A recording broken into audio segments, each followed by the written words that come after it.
of this PhD committee, including Greg Waite, Luke Bowman, Carrie Henquinet, Angie Carter, and Matt Watson for being parts of the committee. And I'll just give a brief bio of Beth. So Beth has a bachelor degree in geology and Spanish, double major from Whitman College from Washington, and a master's in geophysics from Indiana University. And for that master's, she worked on volcano deformation in the Philippines. She worked then as a field GPS engineer at then UNAFCO, now EarthScope, where she got to work more on volcanoes among other environments. She also has a master's in journalism from University of Colorado Boulder, in which she interviewed people living around Tungurahua volcano in Ecuador. She then worked as a science communications specialist for 6 years, again at UNAFCO, before coming to Michigan Tech, and then she came to Tech and worked on Fuego Volcano. So without further ado, I'll give it to Beth, so you can tell us a little bit, quite a bit actually, about your research on Fuego Volcano. Take away. Great. Thank you very much, Rudy. So yes, big thank you to Rudy and Greg Waite, my co-advisors. Greg is going to be co-hosting. Well, both Greg and Rudy are co-hosting the Zoom. So if people have questions or issues, if you can't hear me out in virtual Landia, put a message in the chat, and or if you need to stop to clarify something, Greg can help you out with that. And big thanks also to my other committee members, Luke Bowman, Angie Carter, Carrie Henquinet, who's also here in person, and Matt Watson joining from the UK, evening his time. Thank you so much, Matt. And I'm going to jump right into it. Sorry for the delays. Thought I was here early enough to take care of technical issues, but you know, what's a party without some technical issues? I'm going to start quickly with my introduction to Fuego Volcano. So yes, I had worked on other volcanoes, had never been to Guatemala, had never heard of Fuego Volcano until possibly the way some of you all heard of Fuego, which was in the news or on social media the day of an unfortunate disaster on 3rd of June, 2018, pyroclastic density currents, which I'll describe in a minute and talk a lot more about. Came down the volcano during an eruption, reached populated areas, and killed hundreds of people. And this, like I said, was on social media. Oops, I have this. Let's see if I can.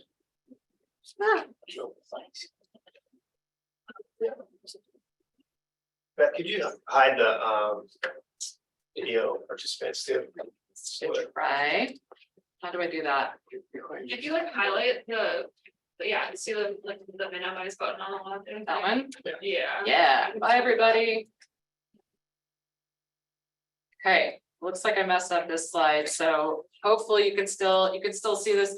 So that day in 2018, these pyroclastic density currents came down the volcano. They are important to know, they are super fast, they are hot, they cannot be outrun, they basically can't be survived if you're directly in their path. They are highly lethal. The only way to avoid death from a pyroclastic density current is to not be right where it is. So it's either to relocate communities that are in hazard zones or to temporarily evacuate. And another important thing about these density currents is that they can jump out of channels. So they tend to channelize, but can jump out of channels, overflow channels, and the associated surges can surge over the landscape. So their paths are unpredictable. So again, sharing this to know that these avalanches, hot avalanches of volcanic gases and rocks and ash we can't mitigate for them. We have to evacuate beforehand. So on that day in 2018, pyroclastic density currents jumped out of one of the major barrancas on Fuego called Las Lajas, reached and destroyed part of a resort and hotel, that you can see up at the top. These are before and after images, as you probably figured out. So reached and destroyed part of this resort and hotel, which did evacuate, proactively evacuated in time, and there were no deaths, no casualties. They reached the Las Lajas Bridge, which is a bridge along a major route in Guatemala. They reached that bridge. There were people at the bridge. There were probably tens of deaths at that bridge. And they reached the town of San Miguel Los Lotes.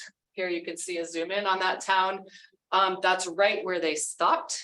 And they destroyed most of the town. So about a third of the town was buried, about a third, half and a half, and about a third was not destroyed. But the heat of these surges did also produce a lot of deaths and casualties in those parts. So while there were survivors in the lower part and some parts of this town, there were no survivors in other parts of the town.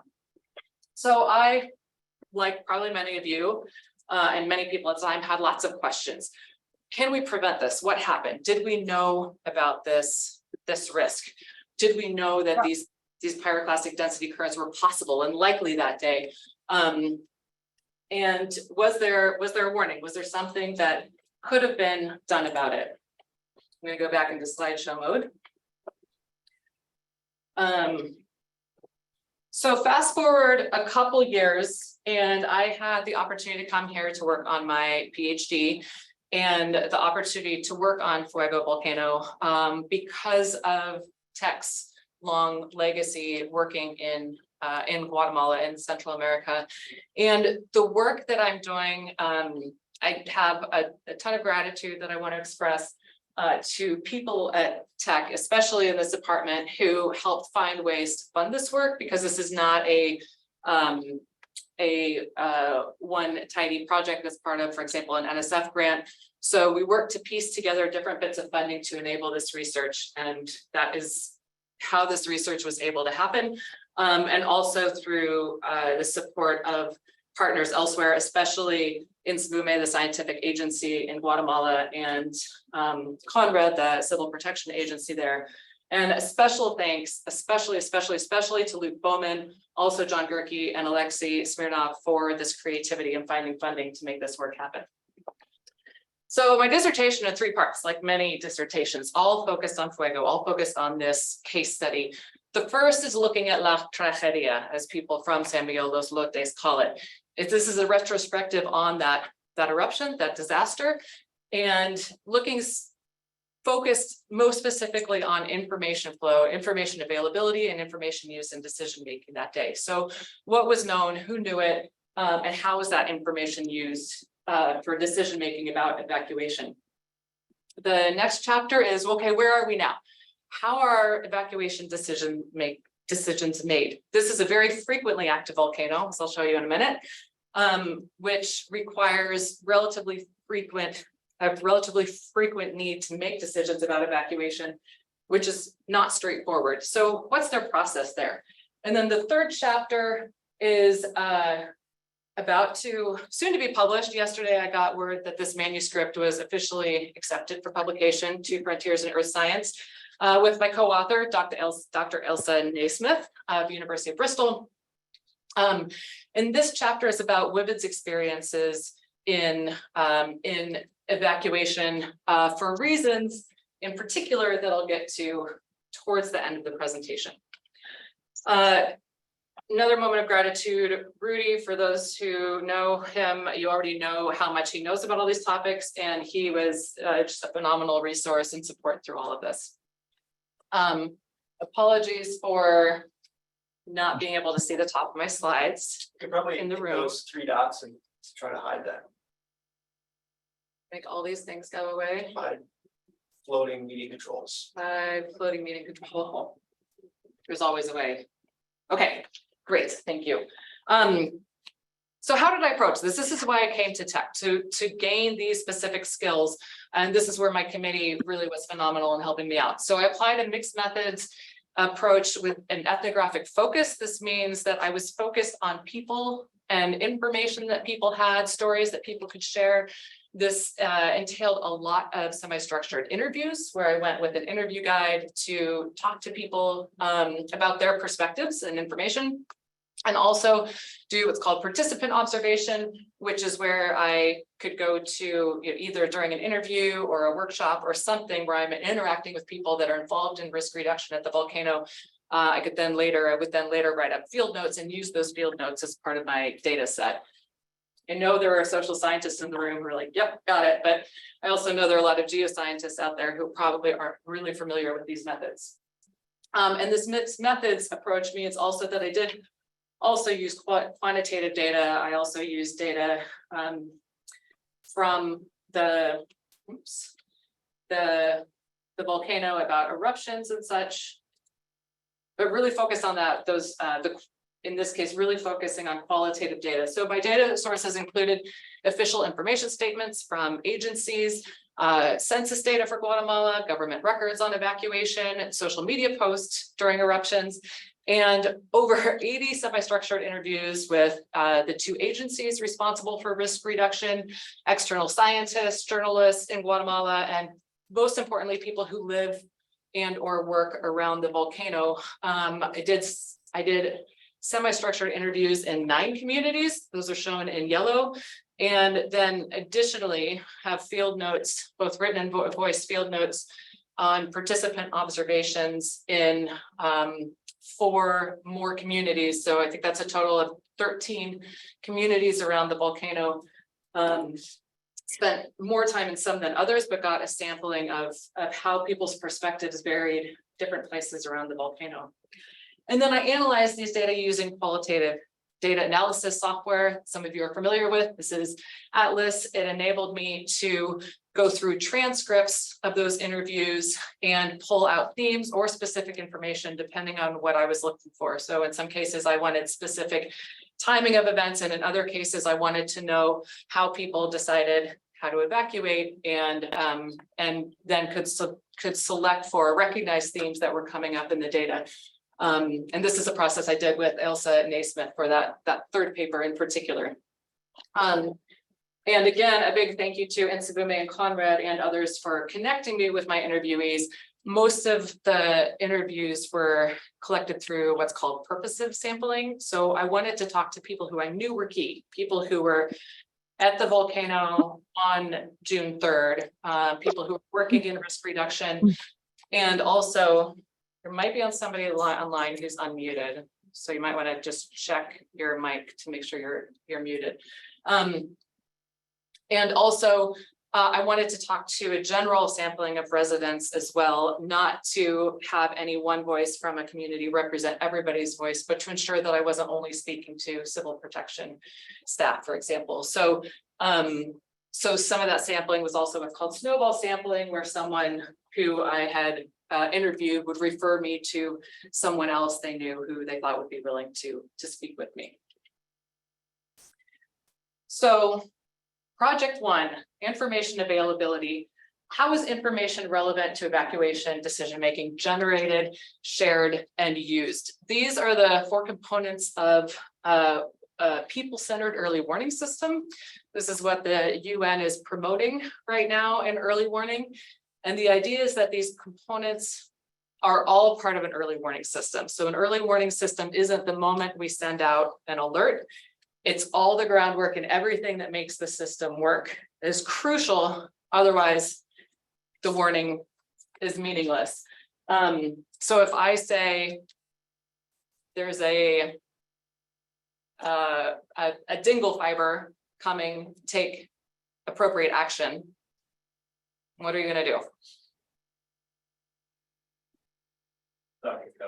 Duck and cover. Great. Often a good thing to do. It turns out they're ground snakes, so not the best choice. Right? You probably want to know where the information comes from, what the threat is, whether it applies to you, what you can do about it specifically, when you need to do it. So there's a lot that goes into not only messaging, but education around hazards and detection. How did we even know that? I can't remember what I called it, a dinglebat or something. Like, how did we even know that thing was coming? So there are decisions to be made and important communication in each of these steps And I'm going to move through the day of 3rd of June, 2018, with especially these first 3. Did we understand the risk? When I say we, that's broader scientific community, professionals, including people in this room and online. Not me, because I didn't even know where Fuego was at that time. Were we able to detect the threat or the increased likelihood of the threat in this case? Because if we detect the threat in this case, it's too late.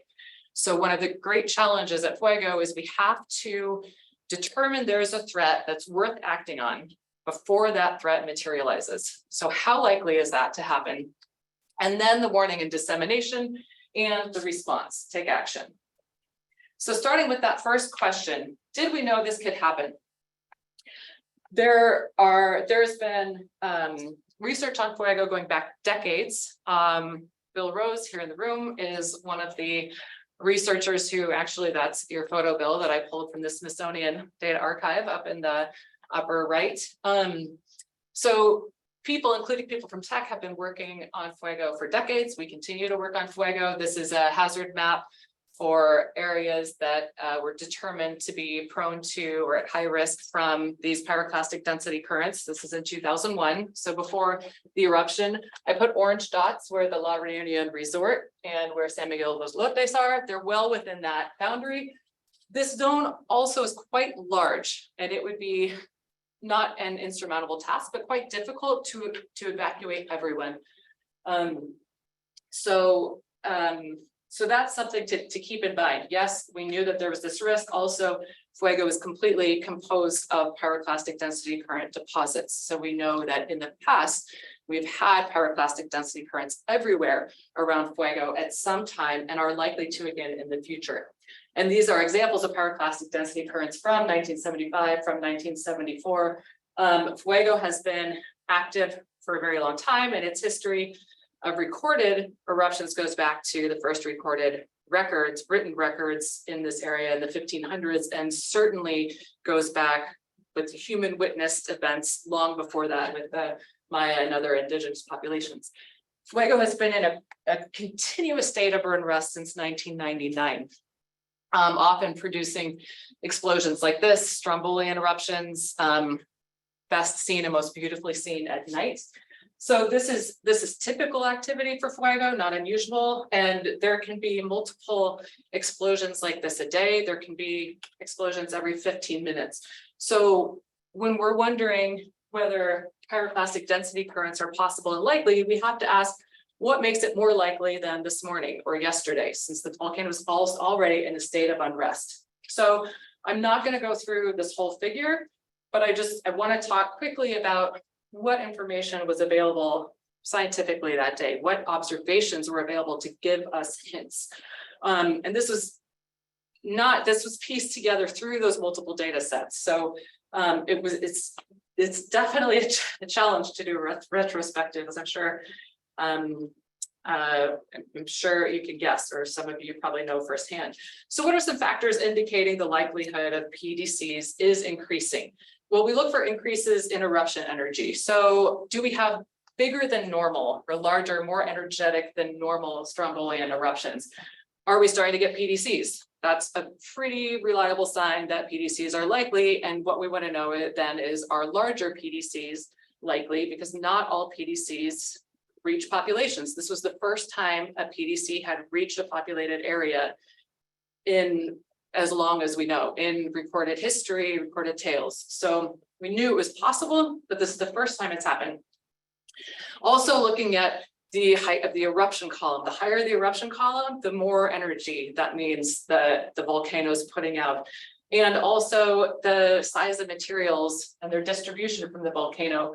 The more energetic the eruption, the farther we might find large pieces of material like this. So these are some of the factors that we're looking for.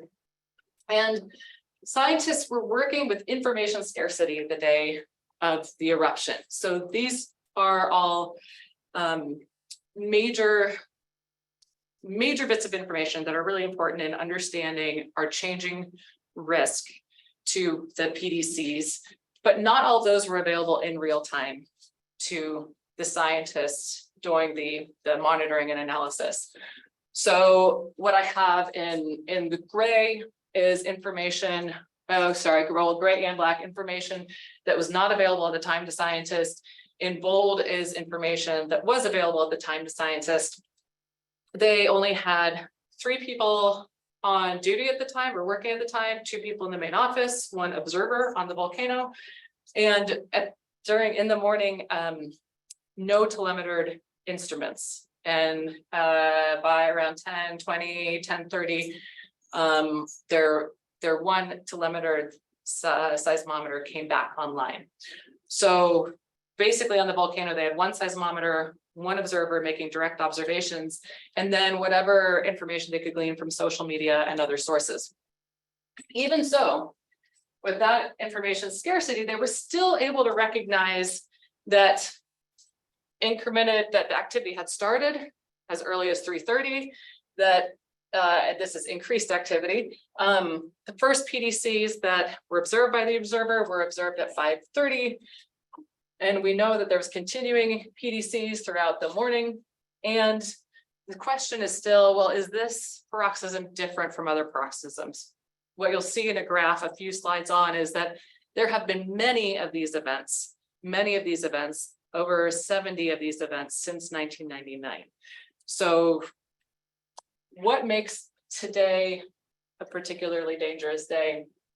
Well, at around midday, it was clear that the eruption was much stronger than usual. There were large PDCs observed, ash columns much higher than usual, and these stones out to 10 kilometers from the crater, which indicates high eruptive energy. And they did determine that, and these were from various information sources, including satellite data. Thank you for remote sensing, and also social media. And so they were able to identify that this was the largest eruption, the most intense eruption since not only 1990, but probably since 1974, which was a devastating eruption. So that's a pretty big red flag. And then what to do with that information? So to say it's a big eruption is one thing, but what do we do with that? Do we evacuate? Do we evacuate everyone? Do we evacuate to where? So there are still big decisions to be made, and we need some context for the scientific information. Both in Sabume, the scientific agency, and Conrad, the Civil Protection Agency, put out information throughout the day. In Sabume, usually in these informational bulletins, and Conrad on social media.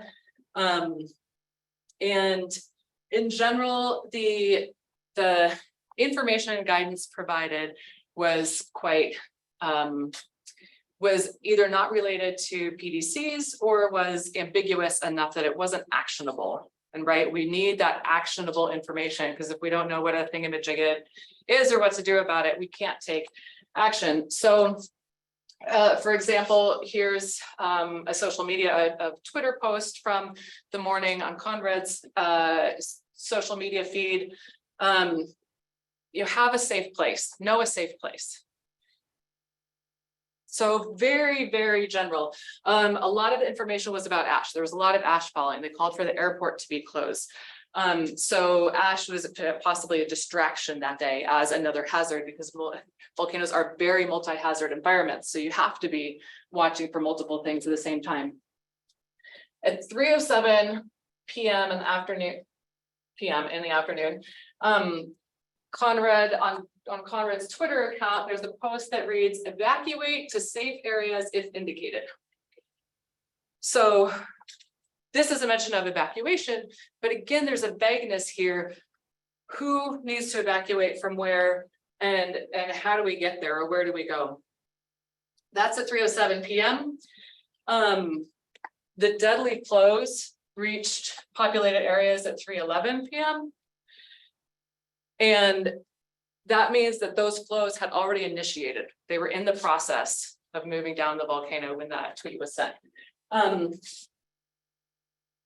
It's probably irrelevant because Twitter also is not the main information source for people living around the volcano. So that's, we need to provide, messaging that's going to reach the people who need it. And there were also other forms of communication that day. So handheld radio, or actually in what do I want to say, stationary radio, but two-way radio devices that people could communicate on, cell phones, networks, phone calls. So that was all off record, which also makes it hard to piece together what happens. And it also makes accountability challenging as well, because we don't have records of those communications. And again, there was some action during that day. So some preventative action. La Reunion, that resort, evacuated at 11:30. And that was in response to seeing a PDC coming down in the channel. The resort has a view of that channel. So that was actually not based on information from Insivume, although they did get the bulletins that morning. And they made the decision to evacuate based on seeing that abnormal activity. They evacuated in about 90 minutes. They had the resort evacuated, 300 people, staff, and visitors. Sunday's their busiest day. And then by contrast, San Miguel Los Lotes' response was at 3:11 when those flows came into town, and that was their cue to flee. So they were unable to respond beforehand. Neither had direct input from the government about evacuation, and other evacuations began around 4 o'clock. So the destruction of San Miguel Los Lotes is what triggered evacuations at other communities.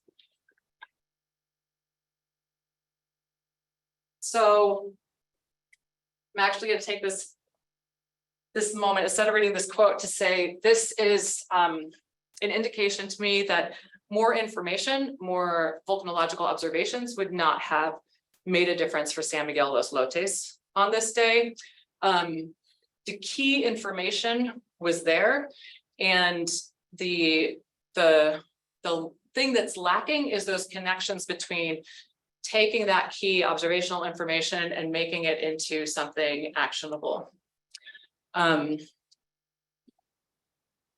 sake of time, so this lack of clear, meaningful, actionable, tested procedures between agencies on how to produce and use information for stakeholders. So having information is one thing, making it usable for the person who needs it, whether that's civil protection or residents, is another, and those connections weren't being made that day.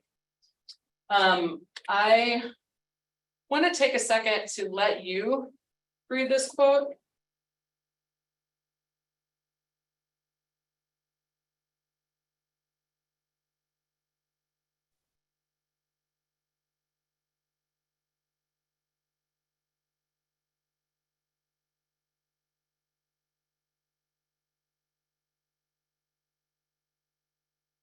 And just leave that thought there. This is from an interview with a woman in San Miguel Los Lotes who was working in Antigua, in a different city that day. She lost her daughter, who's turning 15 in a month. She lost a son as well. And I think it's a powerful reminder of the importance of these systems, which I think we understand, but yet.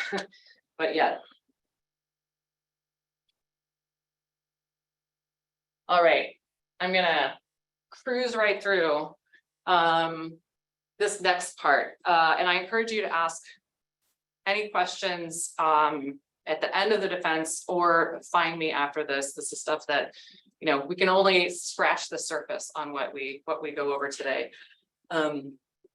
So what about current evacuation and decision-making procedures? How far have we come? So this is an updated hazard map that was made by collaboration of Insivume, so Guatemalan scientists, tech scientists, and others. And so this was updated after that eruption. This shows population centers, but some of these population centers are maybe a few people. So it's not quite representative of how much population is around the volcano, but it does show us that there are a lot of populated places within these hazard zones, including the high hazard zone, which is that red area. So early warning is hard.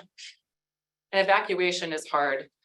And challenges at Fuego in particular, as I mentioned, there have been a lot of these paroxysms. So we have this constant background activity punctuated periodically by larger eruptions, more dangerous eruptions, paroxysmal eruptions or paroxysms.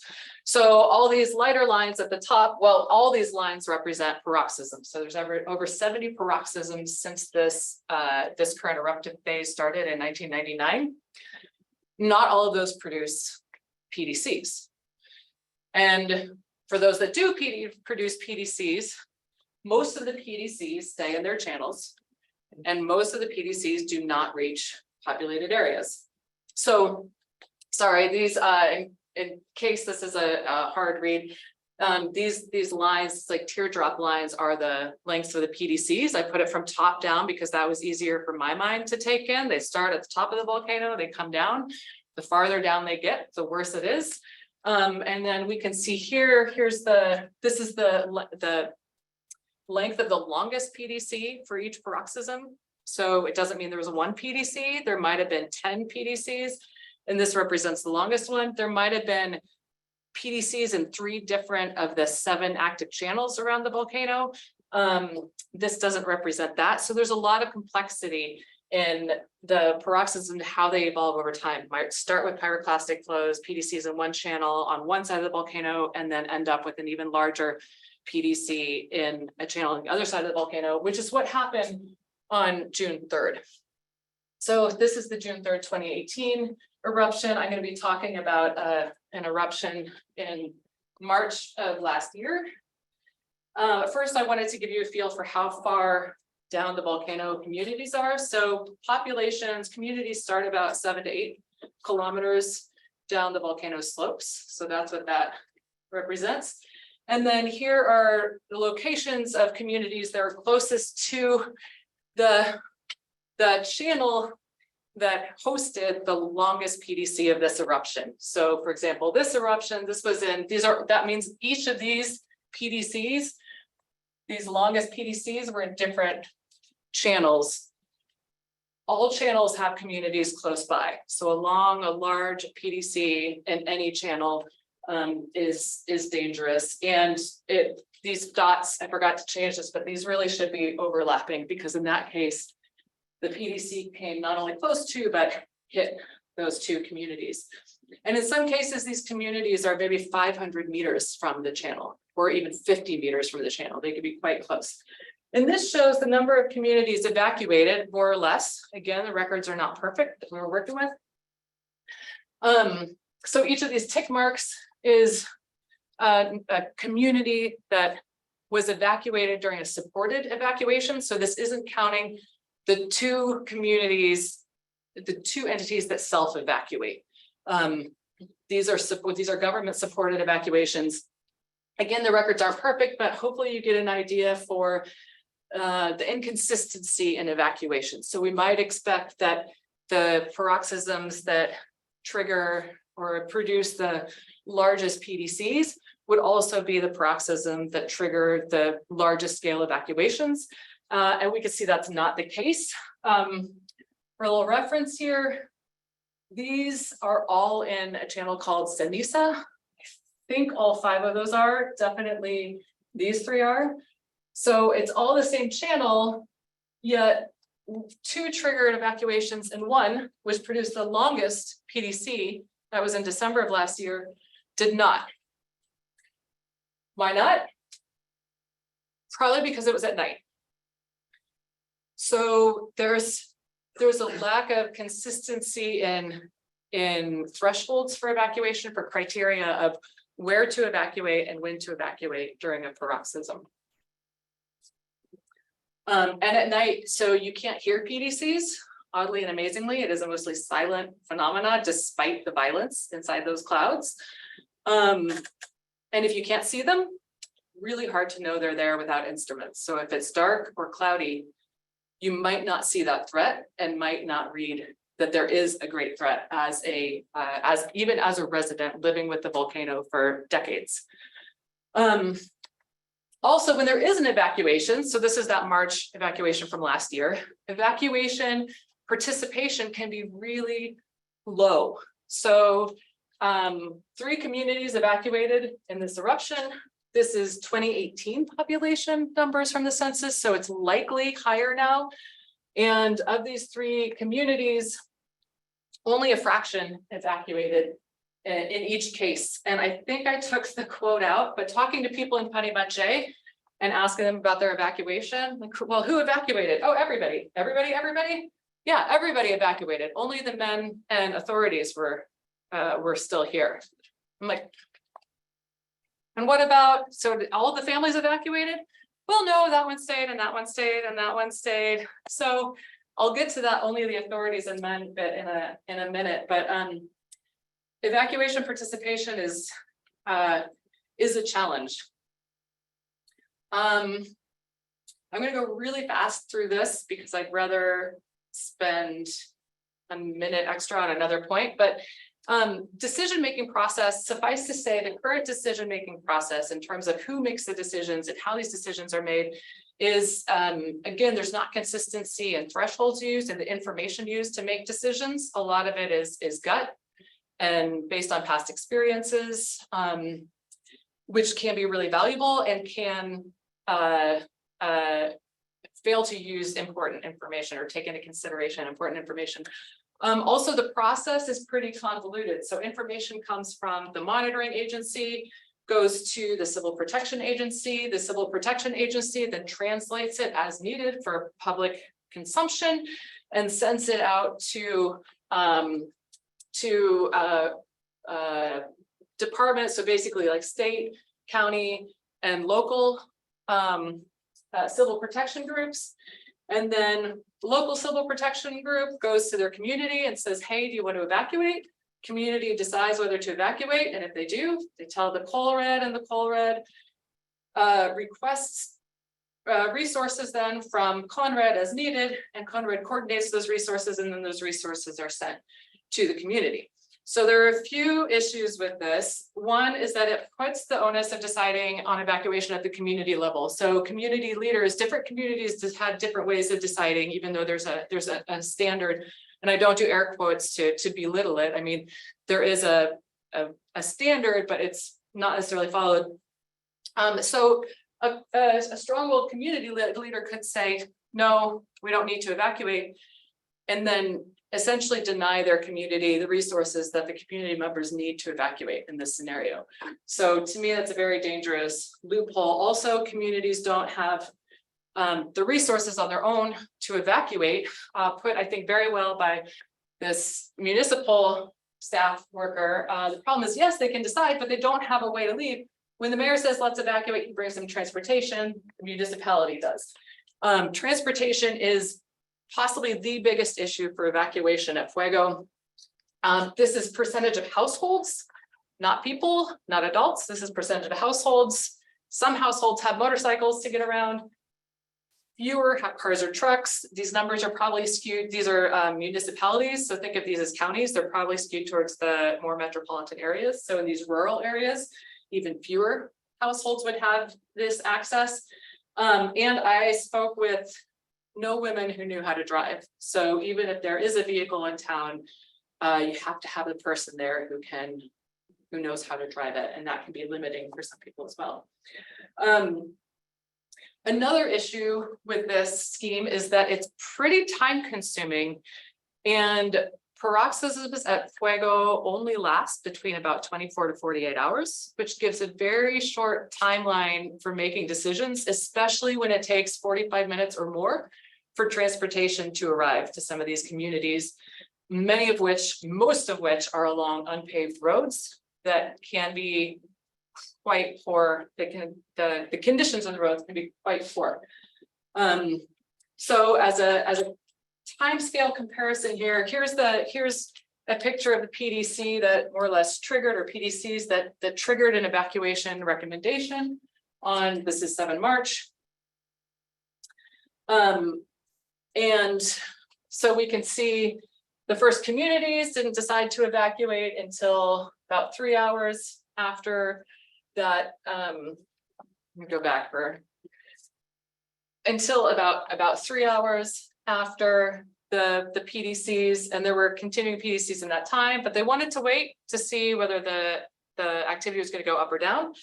The first transportation arrived an hour later because that's how long it takes to come up. So if we wait for a community to decide, yes, I want transportation, then we also have to wait however long it takes for the transportation to get there. The first transportation left an hour later. So that's 5 hours from what's a pretty long PDC to when the evacuation actually starts. And then the evacuation didn't end until well into the night. And actually even after that, that's the last bus transportation. And then there were emergency vehicles after that.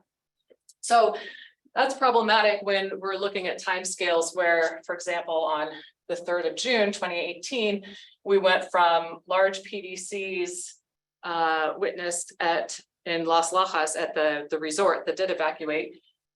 The PDCs that triggered their evacuation were at about 11:30. 4 hours later is when we had the destruction of that resort where they were standing, San Miguel Los Lotes and the bridge. So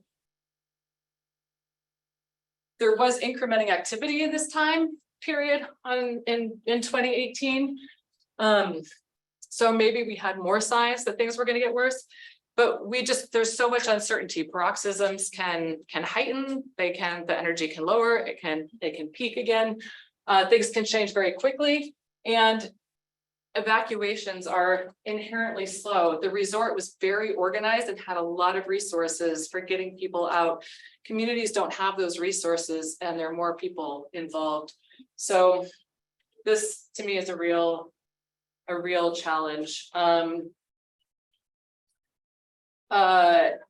Two other, I'm going to mostly skip this for time. Two other important points that impact evacuation decision making, I think, are reluctant to take on hardships and risks associated with evacuating. And that's both on the part of authorities and on the part of residents. So authorities, why won't they call for transportation earlier?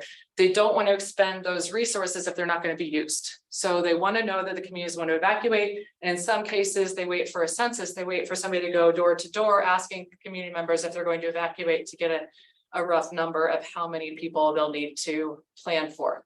And that's not necessarily, the fault of the officials that are working within the system. It could well be coming from above.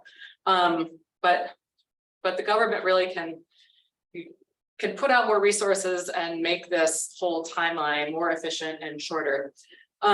Residents have a lot at stake. So residents have a lot more at stake. They're concerned about the threat of dangers in their path, as well as the dangers of staying. So many residents have to cross channels that are susceptible to lahars or mud flows, and also susceptible to those PDCs. So some see more danger in leaving and crossing the channels than staying, especially when the evacuation happens right at the height of a paroxysm. And Elsa Naismith, my co-author for my third paper, is about to publish, I think, will soon publish, an important piece about these timescales and how evacuations do tend to occur at the height of a paroxysm. So, and that was part of her dissertation. So we're leaving right at the moment the eruption is happening. What about those dangers en route? It's very dangerous for me to go hanging on the truck with everyone all packed in, suitcases, children. So transportation can be seen as dangerous. If the transportation was earlier, yes, I would go. And that same interviewee did evacuate in May of this year when transportation was earlier in the day. It was during the daytime, there was daylight. It felt much safer. It was not at the height of the paroxysm. People are also concerned about their livelihoods. A lot of thieves, you leave the house locked, then you return, there's nothing. This may seem like a frivolous concern, but these are highly poor communities. And if they leave their livestock that they rely on for producing, the chickens that produce eggs for their family, they're losing potentially a major food source for their families. This quote I just really like a lot because it gets at psychology so perfectly. I asked this woman why she didn't evacuate in November 2018, because there's the will of God, right? Yes, because it's hard. It's hard to be in another place. So is it really the will of God? Is that if we look at just that top line, we could say, okay, so this is a religious belief, or is it because evacuation is so hard and unpleasant that we're going to leave what happens up to God and pray to God because we don't have good options? So this leads people to come up with alternative strategies. One of those alternative strategies is to have a contingent, is partial evacuations, having a contingent of people stay behind. So the current going unofficial approach is to have men stay behind while women go with the children in their care and the elderly. And this is where the third paper really gets into those gender issues, because it's primarily the women who evacuate. So because of these gender norms, men are taking on that exposure to risk by staying behind, and women are taking on the burden of evacuation, many times with large families. I think Elsa found a stat that like 20% of families in at least one of these counties have 5 or more living children. So these families are large in this area. Evacuation is not easy. I'm gonna. Yeah, main takeaways. Project 1, 2018, basically early warning system must connect between components. So each component has to be good. They have to connect between components, and especially stakeholders have to meet each other's needs, not just what a protocol says, but actually find out whether those connections are all made and usable and useful. This reluctant take on the risk and cost of evacuation, both by authorities and by residents, can sabotage the early warning system. We have to have tolerance for evacuating when it's not deemed necessary, so long as it's deemed appropriate, and that's a win. And decrease the hardship and risk of evacuation as much as possible. Having the minimum resources for evacuation is not enough. We have to make evacuations comfortable enough and feel safe enough for people that they are going to evacuate, especially evacuate their children, because that is a main motivator for people to evacuate. And if they perceive that their children are going to be unhappy or unsafe, that's a deterrent from evacuating. Okay. I'm gonna leave it up with this picture. This is San Miguel Los Lotes, and this is a pile of boulders that was excavated from the rubble as people excavated looking for their loved ones. And it is, to me, very visceral. To me, much more visceral than seeing a photograph of a pyroclastic density current coming down that looks like ash and almost looks soft, thinking of the fact that those boulders came through the town and through roofs and through walls is, yeah, pretty strong. That's it. Thank you very much, Beth. Bill Rose has a question. Can we go back to the slide where you showed all the communities at the hazard zone? Oh, yeah. This is a map from Rudy, so he might be the one to answer your question. That's that one, right? That's it, yeah. Yeah. Okay. So what comes to me when I looked at this is it reminded me of work that mainly Andy Harris did in the areas south of Retaloleo, where the people who lived in communities in the hazard zones of Santiaguito lived there because of land control or ownership issues. And so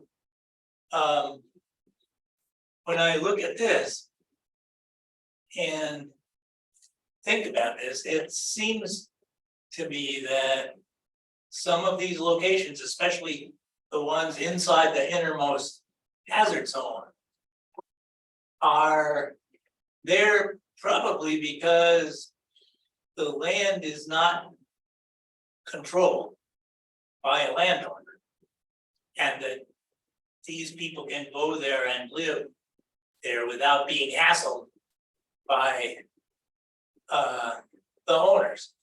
And so what this makes me think is that one way to mitigate some of the hazards here is to give the local people an alternative place to live,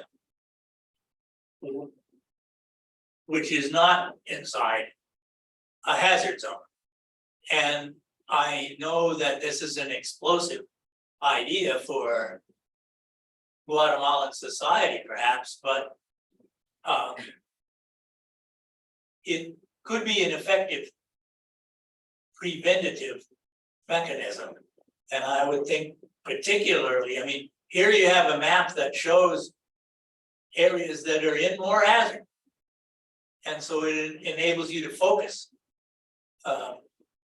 this activity and try to institute a local commitment among people to avoid loss of life because of the magnet of land that isn't claimed by someone else. And so what I was wondering is, when you did interviews, would questions like, well, why are you living in this place? Did that question come up? And so what reflection do you have on this idea that I just told you? Yeah, I could just imagine Rudy right now is like, I have some things to say. Rudy and I have definitely talked about this, and it did come up in my interviews, and not because I provoked it at all. So I think the reason that people are in these areas is I don't think it's so much about moving into unclaimed land. It has to do with a lot of it has to do with where fincas were, so history. So this is, as you probably remember, a very large coffee growing area. So a lot of this is private land. It's not a national park like we might have in the States or other places might have. It's not sanctioned land like that.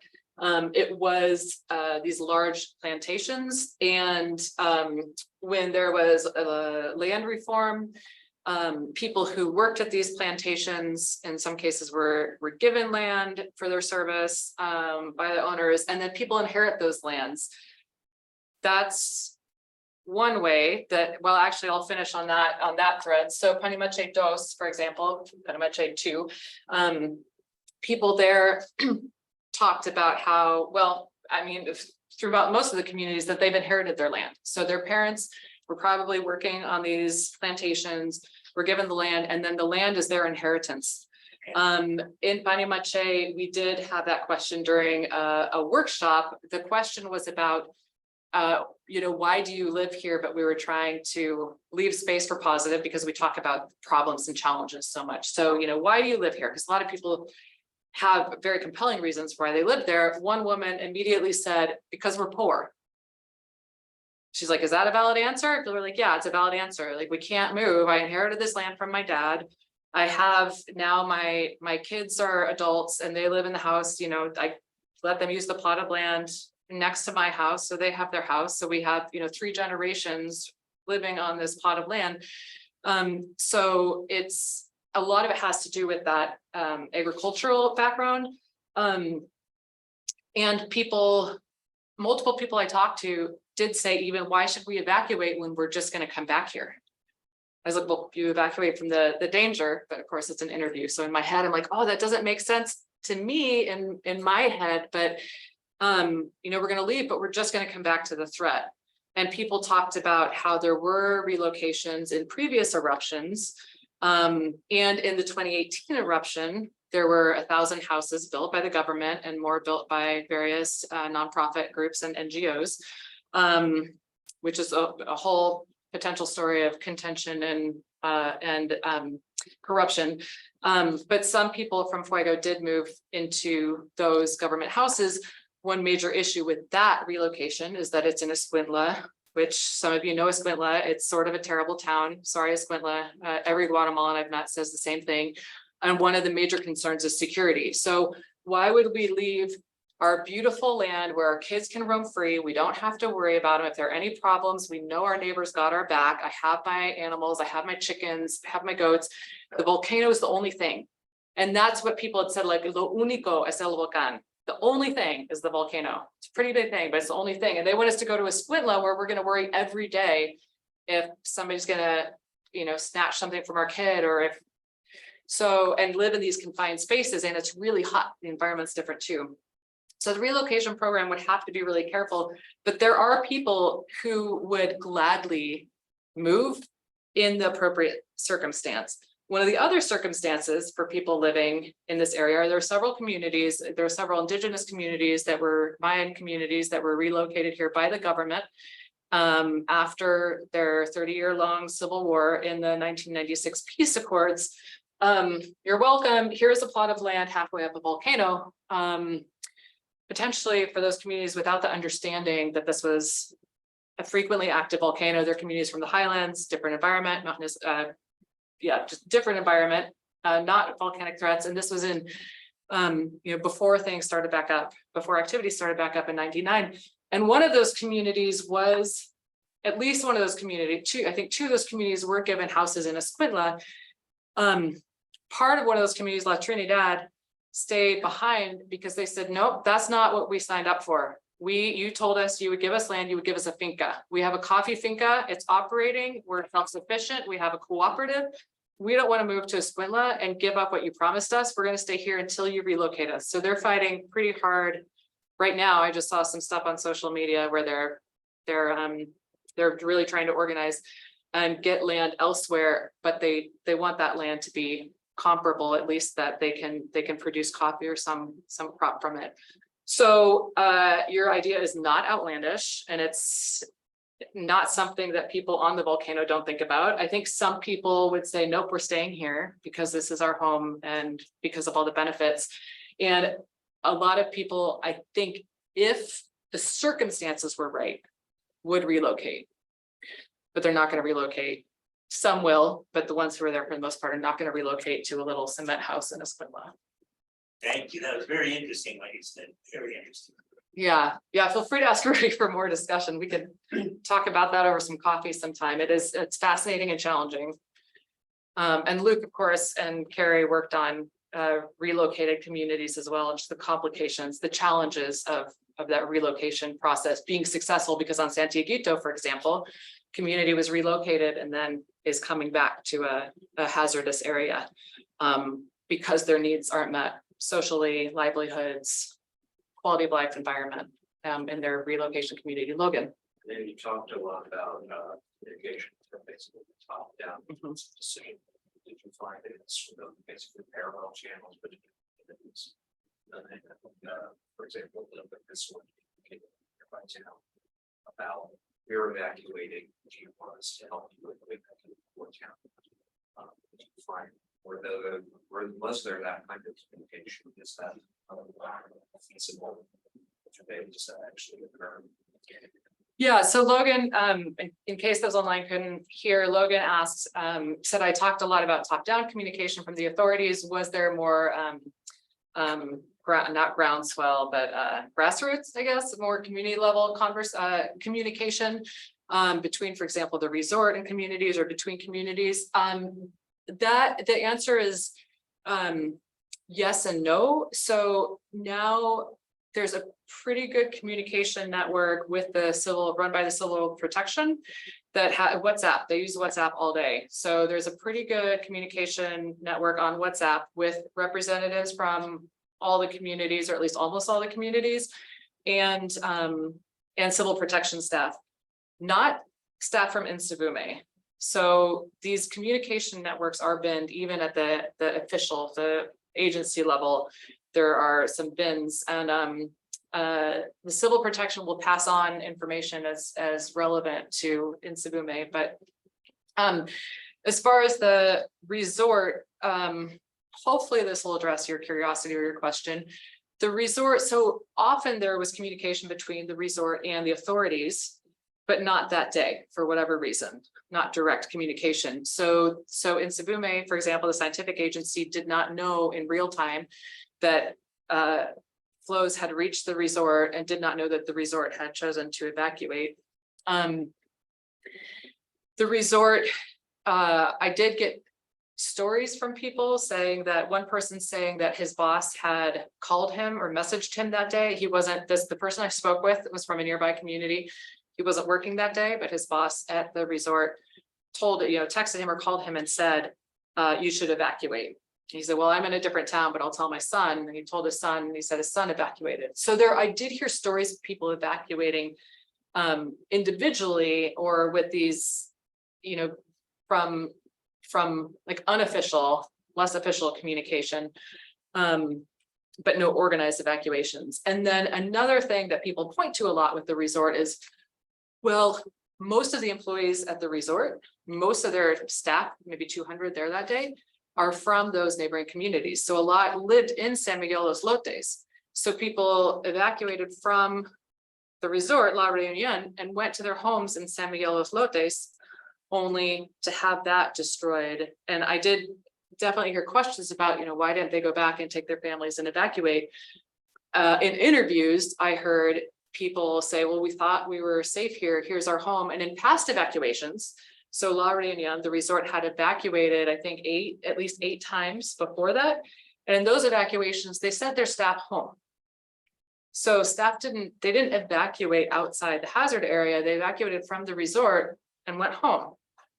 And that's what was standard. And people in San Miguel Los Lotes, people in the resort knew that there was a threat. They were right on a channel, literally right on a channel, as Gustavo and Jessica both know really well.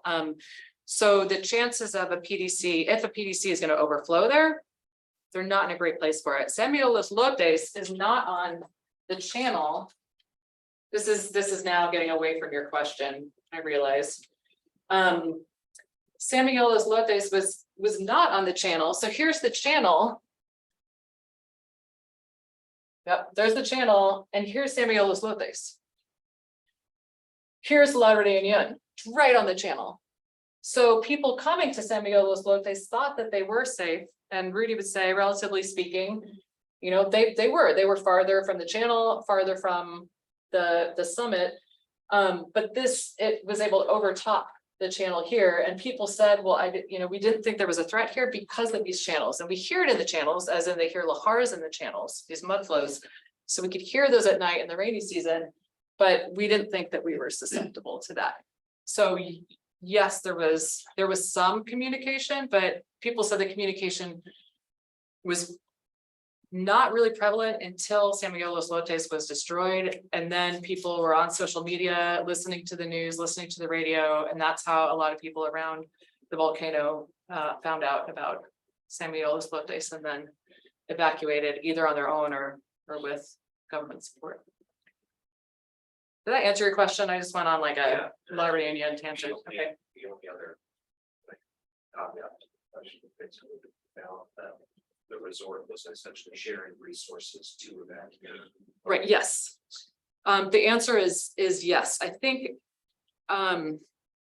when they realized there was a need, yes. So in this case, it wasn't a preventative evacuation. So it wasn't before flows came down. It was once they had evacuated, the staff had evacuated to the main road or even back to a near town, and then realized once they got to the main road that there were people fleeing ash covered, and then they mobilized there, like they had minivans, and they mobilized those minivans to bring people out of that zone. So not evacuating from San Miguel Los Lotes because the bridge was out, it was already destroyed, but they were ferrying people from this area out, and as much as they could until officials closed that road and wouldn't let them in anymore.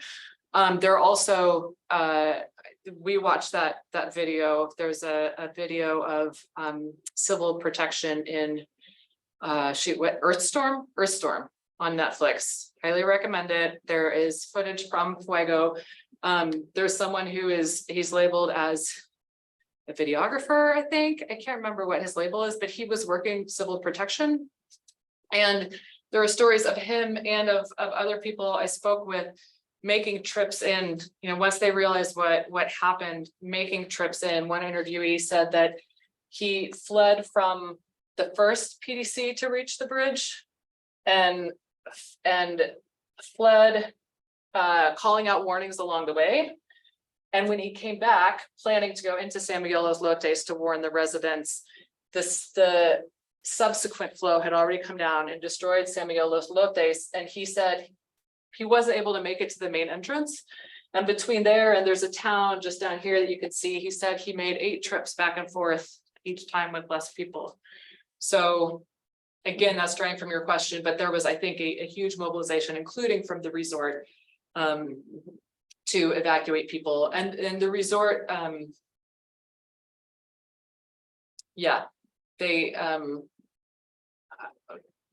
mean, I think if they had known, it's certainly not their job to know the risk of other areas. I think if they had known, they certainly would have used resource or volunteered resources to get people to safer areas.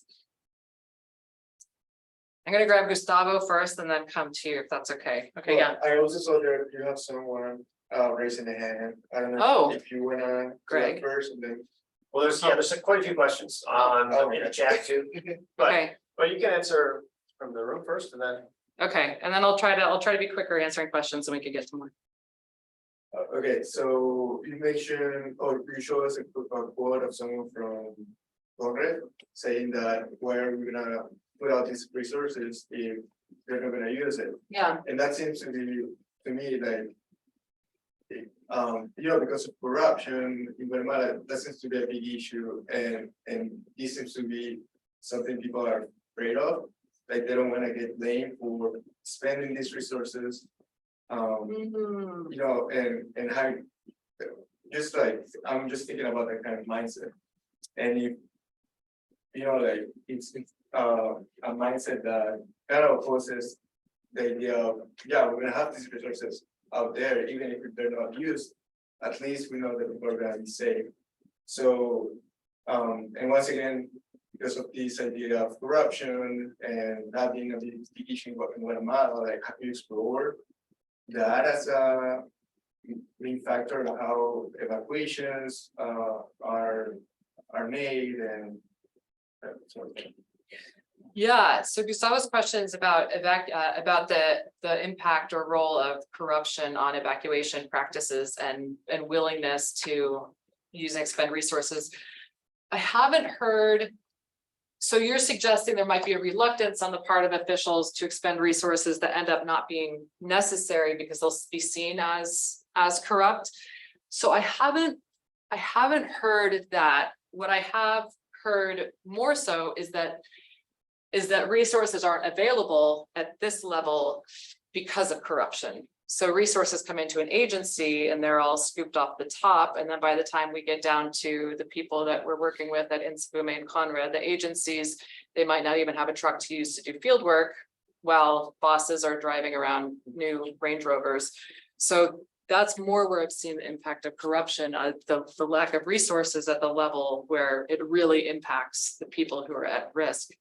It would be interesting to explore more of what you're talking about and look at the impact of corruption on people's mentalities.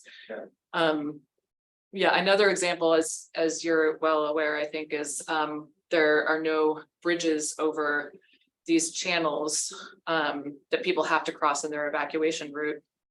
And there was supposed to be 2 bridges built and there are government contracts available for that to look at online. And it says they're closed, yet there are no bridges. So corruption certainly impacts people's ability to evacuate on some level, but I don't know how much it influences the thinking. It's interesting. I said I was going to answer more succinctly. Sorry, Bill. Well, I want to go back to that other slide that shows the before and after of the Los lotes. Los lotes. Yeah, the lots. So that was land that finca owner or the landowner had to give up because they didn't have the money for it. And so it was sold off as affordable lots. So what occurred to me when we were looking at this Mhm.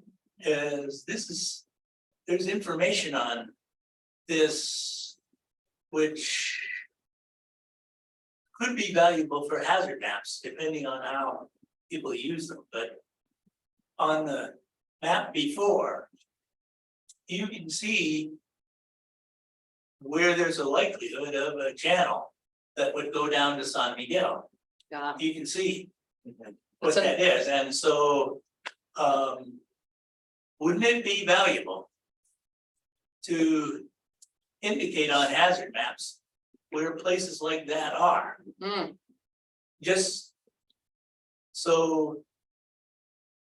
And this is part of what you talked about understanding. That first part of the hazard mitigation effort. If people understood that there are, I don't know what you call them, nick points or places along those channels where overflow is more likely. mhm. And that would be potentially good information. Mhm. I don't know if there's an analogous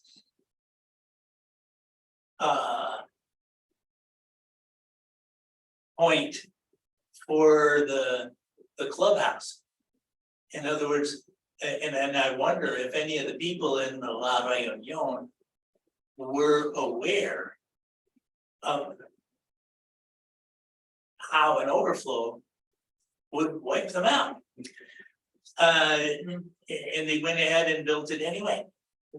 Yes, so they did hazards assessments and I'm pretty sure.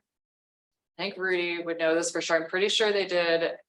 They were aware of that before they built it and went ahead and built anyway. And then they, particularly with their the manager, the general manager who was in charge at the time of the 2018 eruption, they were very proactive about safety. And they also got a lot of engagement from scientists because, as you can imagine, this is a fantastic place for instrumentation. Greg and Gustavo and I saw some there. Jessica, you probably were there as well, right? So it's secure in a place where a lot of places aren't secure. It's secure because it is a gated, protected community with guards with guns. It has a fantastic view up at the volcano, which you can't see here, but it has this fantastic clear view of the volcano. And it has power and internet. So it over the years had a decent amount of attention from authorities and external visiting scientists. And it from my interviews and what I gather, they also took advantage of that and would invite, for example, in Segume staff to give talks there for the people living in the residential area or visiting. And so they were quite proactive and had the resources to be proactive. So not to point to this, so I think a tempting story of this is to say rich area, poor area, evacuated, didn't evacuate. There is some truth to that, but that is too simple for what happened. I think La Reunion could have got wiped out if they had a different mentality. And they had a proactive mentality about safety, and also had the benefit of resources. But they were quite engaged on trying to understand their risk there and quite proactive about protecting their staff and visitors. So there are some questions online here. If you are online and you want to just raise your hand and ask your question, that would be great. Otherwise, I can read a couple of these, or you can read them too. But so I'll just kind of keep an eye on raised hands. But Kyle Brill has a nice comment here, but he has a question about looking at how the day-to-day risk of burglary, assault, being swindled, etc. Influences relative perception of risk from volcanic hazards. Is there anyone looking at that you know about? At Fuego specifically, well, it doesn't say. I think, yeah, there is work on that. I can't call any to mind immediately. I don't know that anybody's looking at that at Fuego specifically, except in the context that I was talking about, where the risk, I mean, people are certainly weighing the risks of human dangers with the risks of the volcanic dangers. And in both cases, those are perceived, inherently, those are perceived. So do we perceive the volcano to be more threatening than living in Escuintla? People are making those judgments. And I don't know if that question came in before I talked about Escuintla or not, but people are weighing those risks and in some cases perceiving in general, people felt that their communities were pretty safe. The people I interviewed felt their communities on the volcano were pretty safe. And these were mostly rural communities. It also might be this moment in time, but certainly people are weighing various hazards, various risks. Okay. I'll ask another from Ilsa. I'll try to summarize it here. One of the takeaways is that to encourage evacuation at Fuego should be made as painless as possible. So have you seen any strategies implemented in other volcanoes that you can think of that would work at Fuego to minimize that evacuation pain? Yeah, so one strategy, this will go back some to what Bill was talking about too, about relocating people. So one strategy that I think can work, at least be helpful, is having designated places for people to go. So I'll explain what I mean by that. So now when people evacuate, they go to a school or a community center or something, a big open room with cots. And people have complained about there's no privacy, that's this big room. There should be designated centers that are evacuation centers, which is challenging because then those are only used part of the year. So is that efficient? What I have seen working, I think, though, at both at Fuego and at Tungurahua in Ecuador, is when people, when there has been an effort for a relocation program, communities relocated to government housing off the volcano. But those are their second homes, or they stay there and then are still within commuting distance to their land on the volcano, so they can still go and farm the volcano, which in that might not work well at Fuego because I don't know how many people still actively farm the land there. But either people are staying in their communities close to the volcano and leaving only when there's a threat, but going to what's their own space, their own family space. Or they are spending nights in that family space and that house, and then commuting to the volcano during the day. And that seems to work pretty well at Tungurahua. It's not what the government intended, but it is pretty effective for people have a place that feels their own rather than feeling displaced. And at Fuego, the only community I know of that actually self-evacuated, which is one of the pushes by civil protection, is we want people to self-evacuate. The only community I know that really did self-evacuate, made the decision to leave, and was able to do it, is a community that had their own transportation resources and housing in Escuintla, and that was La Trinidad, the community that has the coffee cooperative. And they have big trucks from the cooperative that they can use to ferry people to Escuintla.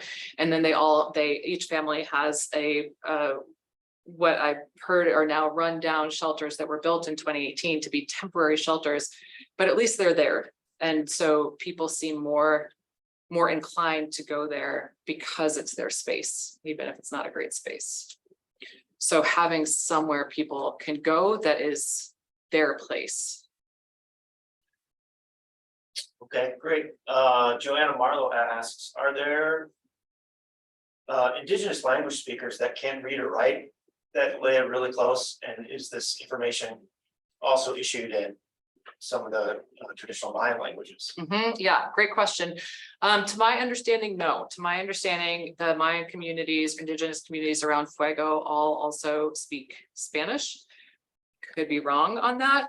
All the communities I know of that are closest to the volcano, though, are Spanish speakers, not necessarily first language, but do speak fluent Spanish. And as far as I know, the information is not provided in another language. Yeah, that's a great question. And it's possible that there's a community that I'm not familiar with that would fall under that. Okay, anybody want to ask a question in person? Try to keep reading. Gabriel had a question. Yeah, just just going off of what you're talking about, like the coffee cooperative, if you knew of any other like, I guess like evacuation models that are like economic based, I guess, and it seems like with the like it's like resources around the volcano, whether it's coffee cooperative or if there's a model that like could be cooperative with the state that's like, you get tax breaks, but you're staying on this volcano. And also can provide like monitoring and like evacuation resources in case there is a hazard. Or if they're going to include anything like that, or if it's like try it before. You mean for like for the businesses? Yeah. Like if there were, like if the business was benefiting from Yeah, the landscape and then also providing resources for evacuation? Yeah, and then also like in case of a event, then they would be forced to like use all of the resources to provide evacuation, like use the stuff, because it seems like a resource. Yes, so I'm like, wait, are you a plant? Did I tell you to ask that question? So yeah, one thing I didn't mention that was actually in one of the diagrams I had that I just skipped right over was this, I think I can get there quickly, this whole decision-making chain. Yep, a part that I didn't talk about, see this, oh, right there, other, e.g. ICC, look at me using an acronym without defining it. ICC is it's an independent, it's a climate change research institute. It is funded by the Ingenios or the sugar plantations. And the ICC coordinates with the nearby sugar plantations to send buses. So on one side of the volcano for sure, and also likely at least parts of other sides of the volcano, the resources are not all provided by the municipality, as probably suggested by my slides. The sugar plantations do provide the transport, which is both potentially a successful public-private partnership example, and also potentially problematic because there's no formal agreement.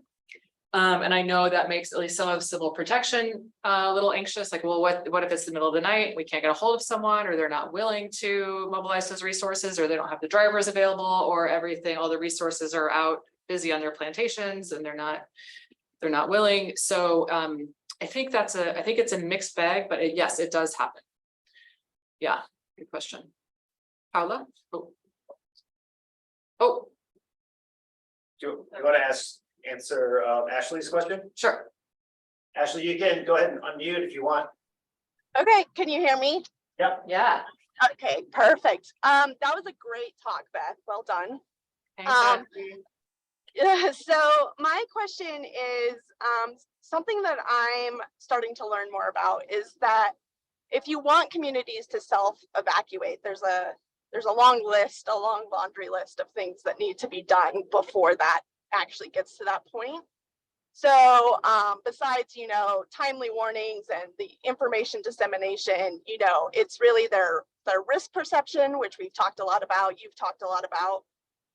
The second thing is their attitude towards, how they take in that information, but then also who is giving that information to them. So do they trust the source?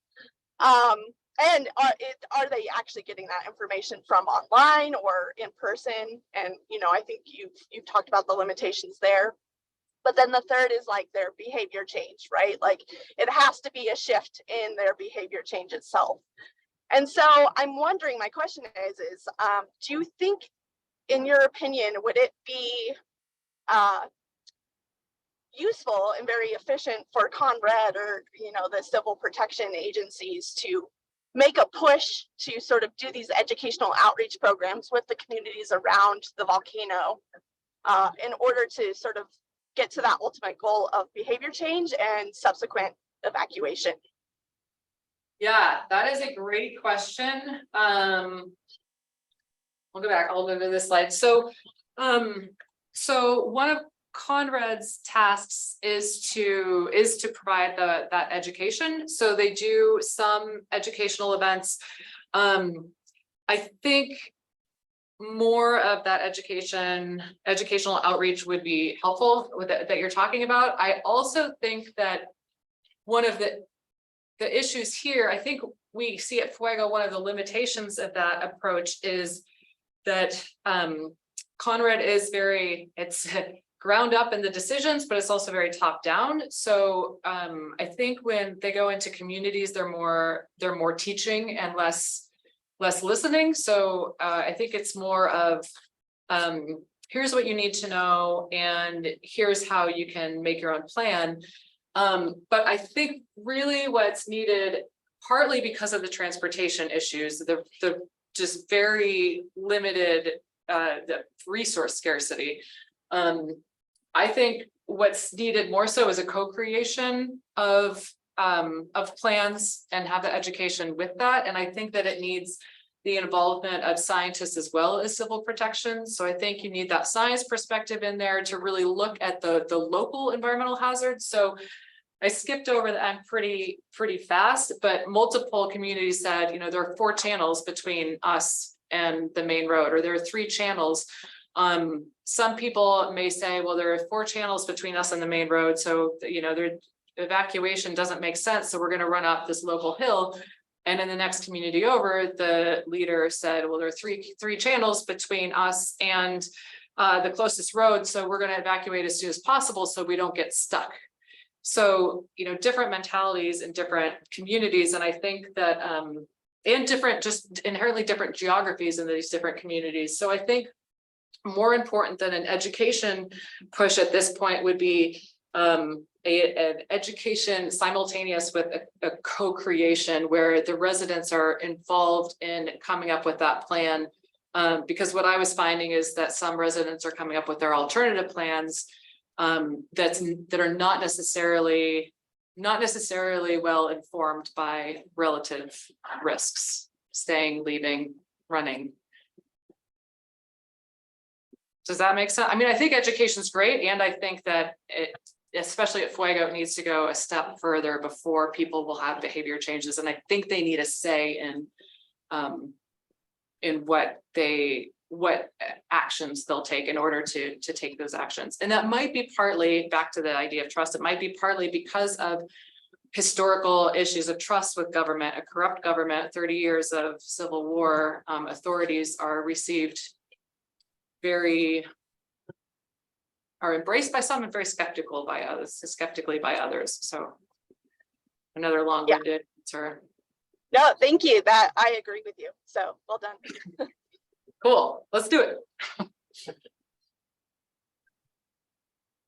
Paula, did you have a question? Yeah. All right, so I have like a comment / question that I've also been kind of putting some of the answers together, because a lot of these questions are kind of targeted towards Only pieces, so on the yeah. side of like the evacuation process, like how the decision and the communication kind of goes. Yeah. So I kind of like work with Lisa Rodriguez from the University of Puerto Rico, who's working with Greg and Rudy on the Volcano Fuego. This was 2017, 2018, and things when this event in 2018 happened, like a lot of the view was like very black and white, like you mentioned before, like Rich Hoover, that was something like he was brought up when it first happened, and a lot of like pointing fingers on like what the roles and responsibilities were for each organization.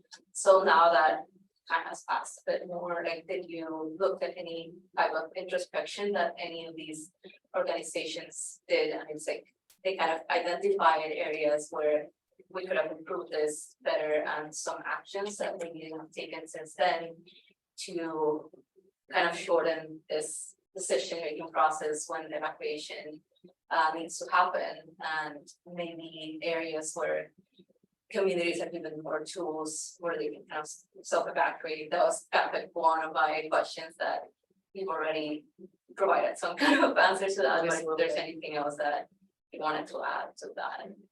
Yeah, so yeah, thanks for giving me the opportunity to talk about the work that they are doing there, because I didn't mention that at all. So this diagram I actually drew after March of last year, so that's relatively recent, unfortunately. So two-part answer to the question. The first, I think that introspection is really challenging for the agencies, and I don't know if anybody's online. I know a few folks were maybe going to join. So hi Conrad, hi Nsabume, if anybody's listening. I think that introspection is really challenging because of the pointing fingers, and there is ongoing, I'm not sure if it's litigation or an investigation of some kind. So with that ongoing, I think it's really challenging for people to take an honest, like a step back and an honest introspective look at what did we do? What could we do differently? Where are we going from here based on June 3rd, 2018? It might be in the back of their head, but I feel like everybody's really reluctant to take on any on the record responsibility for that in a way that opens discussion within and between the agencies. What they are doing though is actively working with various groups to create an early warning system. So I was at an early warning workshop in March, thanks to Matt Watson. I'm Matt. They discussed one of the things that came out was that they don't have an early warning system. It's not a functioning early warning system. They're working to make it so. So they are working now to get Nsabume and Conrad in the same room, which in June 2018, the heads of those two agencies were famously in conflict. So that also makes it hard to work across organizations. But they're really working now to get in the same room with academics, with researchers, with other folks to move forward on developing an alert system, which they don't have for the volcanological side of things, and to work on an early warning system. I think the component that's missing from that so far is stakeholders, especially residents. I don't know that they're working with residents yet, but they are working to improve communication and systems across organizations. I am still concerned that they're trying to work within an existing system, especially Conrad, which is a very tiered, structured, somewhat rigid system. And I think that system doesn't lend itself to the agility needed for evacuation decisions in a place like Fuego on short timescales. So I think they're still, that's my opinion. I think they're to really move forward, they need to be able to break out of that system or mentality, but they are definitely working towards more collaborative work and making potentially big changes in how they analyze information and communicate. Anybody who wants to or needs to leave, I meant to say this before Patty left, like I know that it's way over time, so. Yeah, it's 2:40 here. People are dropping off of Zoom, Drop it like flies. but there are a few more questions on here, but maybe we should wrap it up. And you can look at there's a lot of comments that you should read, some very nice things people wrote about your presentation on in the chat. That's why I invited all my friends. But everybody in the room got a chance to ask a question, and let's thank Beth for the presentation. And a big thank you again from me to my committee and to everybody who helped me out and worked with me in Guatemala, especially the residents who aren't listening. But and if anybody wants to go for a little beer at 5, KBC. I wish the deck was open. I know. What's that?